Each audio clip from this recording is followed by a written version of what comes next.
Good morning everyone. आज के रुएर sports day, तो সেজন্য আর কি আমরা রেডি হয়ে বেরিয়ে পড়েছি রুয়ের সঙ্গে ঝটপট করে, যাতে টাইমের মধ্যে আমরা পৌঁছতে পারি। রুয়ে ওখানে ঢুকে যাবার কথা ছিল 12:30 নাগাদ, আর প্যারেন্টস যারা ছিলেন ওনাদের সবার ঢোকার কথা ছিল আর কি 1:30 নাগাদ। তো রুকে ওখানে আমরা টাইমের মধ্যে ঢুকিয়ে দিয়েছিলাম। তারপর আমার একটু ওয়াশরুম যাওয়ার ছিল, তো কোথায় যাব, তো রুয়ে ড্যাডি আমাকে নিয়ে কোয়েস্ট মল গেছিল।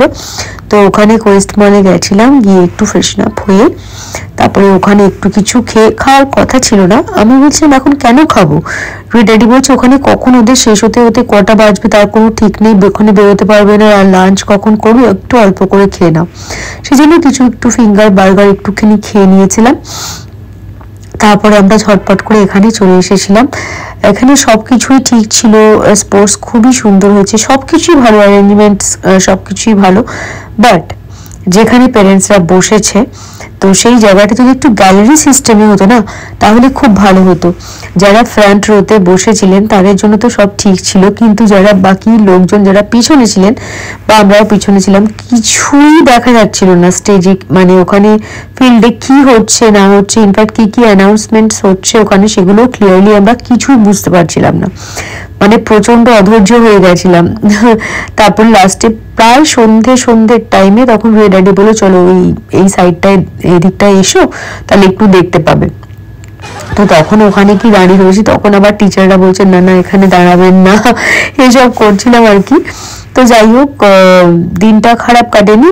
দেখছিলাম ওরা সব বাচ্চারা সব বিভিন্ন রকম কিছু করছিল, দেখতে তো ভালোই লাগে। নিজের স্পোর্টসের দিনগুলো স্কুলের টাইমে তখন মনে পড়ে যাচ্ছিল, খুব ভালো লাগছিল।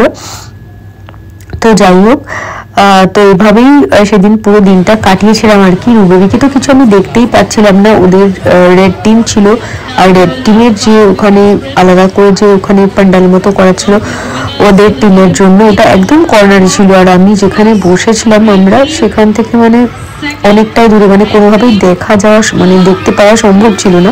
তো পরের দিকে যখন আমি পেছন দিকে একটা জায়গায় এসেছিলাম তখন আমরা ওকে দেখতে পেয়েছিলাম, কিন্তু ও এতই ছোট কিছু দেখতে পাচ্ছিল না, আমরা বারবার ডাকছিলাম, ও বুঝতে পারছিল না। তারপরে আমরা ও অনেক পরে আর কি আমাদেরকে দেখতে পেয়েছে। তো তারপরে আমাকে হাত নাড়ছিল, ওকে দেখার জন্য আমিও খুব ব্যস্ত হয়ে গেছিলাম, সারাটা দিন ওকে দেখিনি। ওই দেখো এখানে ওকে দেখা যাচ্ছে, আকাশ দেখছে, আমরা ওকে দুজনে মিলে ডাকছি, ও শুনতেই পাই, দেখো আমি হাত নেড়ে নেড়ে ডাকছি, ও বুঝতেই পারছে না, নিজের মতো নিজের আপন মনে ও খেলা করতে থাকে। এত হাসি পাচ্ছিল, আমি আর রুয়ে ড্যাডি তো মানে হেসে গড়াগড়ি যাচ্ছিলাম, কত ডাকছি ও আমাদের দেখতেই পাচ্ছে না।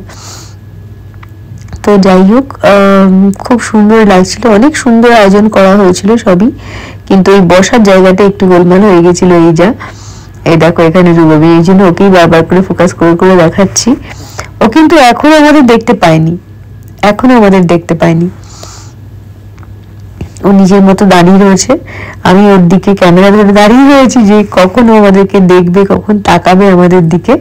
দেখো ফ্রেন্ডের সাথে কথা বলছে, এ করছে, আর এইসব ড্রেসগুলো পরে এত সব বাচ্চাগুলোকে সুন্দর লাগছিল। দেখো ফাইনালি ও কিন্তু আমাদেরকে নোটিস করেছে, এখন আমার একটু লজ্জা পাচ্ছে।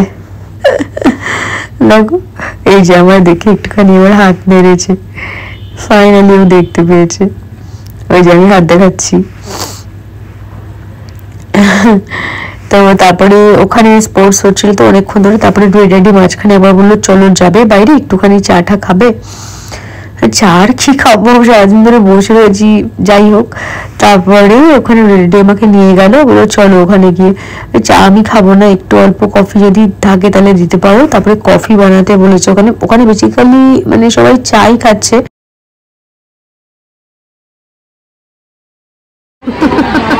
আমাদেরকে দেখতে আসছে,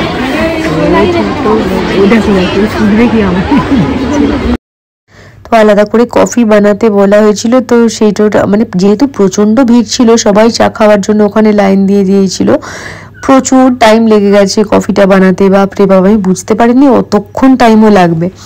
তারপর কফি টফি ওখান থেকে খেয়ে তারপরে আবার ভেতরে ঢুকেছিলাম আর কি আমরা, তখন এটা এই সবগুলো হচ্ছিল, দেখতে কিন্তু খুব ভালো লাগছিল। দেখো একবার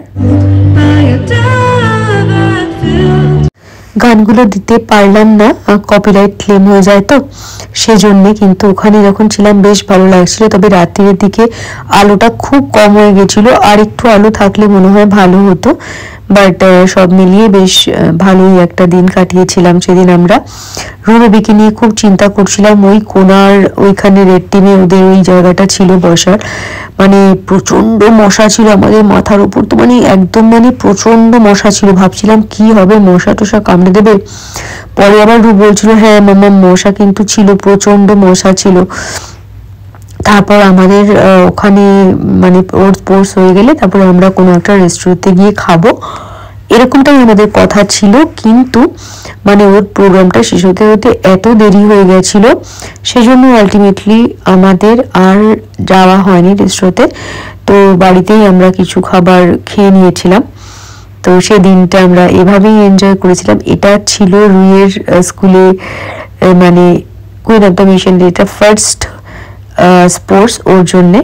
আর এর আগে যখন ও কিডজিতে পড়তো তখনও একবার স্পোর্টস করেছিল, তো এটা হচ্ছে ওর লাইফের সেকেন্ড স্পোর্টস সেই দিক থেকে বলতে গেলে আর কি।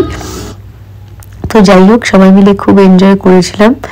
আর সব এতগুলো বাচ্চাকে একসঙ্গে এনজয় করতে দেখে, পারফর্ম করতে দেখে খুব ভালো লাগছিল।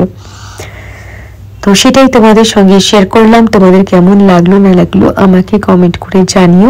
ভিডিওটা ভালো লাগলে একটা লাইক করে দিও, ভালো লাগলে শেয়ার করতে পারো সবার সঙ্গে। আর চ্যানেলটাকে ভালো লাগলে প্লিজ সাবস্ক্রাইব করে দিও। দেখা হবে তোমাদের সঙ্গে অন্য কোনো একটা ভিডিওতে। Till then take care and bye by.